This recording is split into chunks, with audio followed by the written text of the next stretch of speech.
मन्त्रीज्यू, शिक्षा मन्त्रालयले भन्यो शनिबार आइतबार विद्यालय बन्द गराउनु भनेर। हामी अभिभावकले पनि मान्यौं, विद्यालयले पनि मान्यो, आइतबार विद्यालय बन्द गरायो।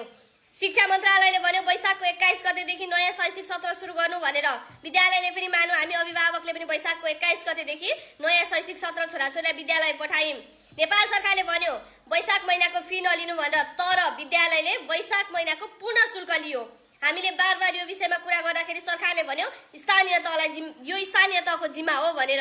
यदि तपाईहरुले निर्णय गर्नुभन्दा अगाडि स्थानीय तहलाई सोध्नु भएको थियो थिएन? स्थानीय तहमा गएर सोध्दा विद्यालयसँग सहकार्य गर्नु भन्यो। विद्यालयमा सहकार्य गर्दाखेरि हामीले 12 महिना कर्मचारीको तलब खुवाउनु पर्छ, त्यसले गर्दाखेरि वैशाखको फी घटाउन सकिँदैन भनेर भन्यो।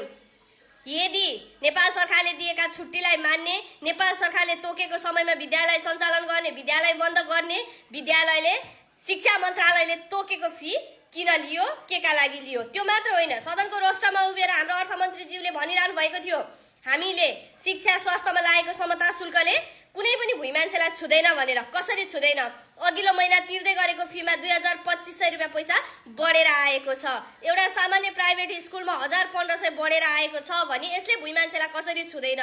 दिनभरि मजदुरी गर्ने मान्छेले पनि आफ्नो छोराछोरीलाई राम्रै विद्यालयमा पढाउन चाहन्छ। पहिला सरकारी स्कुलको स्तर उन्नत गर्नु पर्थ्यो कि शिक्षाको गुणस्तर बढाउनु पर्थ्यो कि आवश्यक सरसामानहरू विद्यालयमा जुटाउनु पर्थ्यो कि प्राइभेटहरूमा समता शुल्क बापत कर लगाउनु पर्थ्यो? यसले कसलाई सबैभन्दा बढी असर गर्छ? सबैभन्दा बढी यसले सर्वसाधारणलाई गर्छ।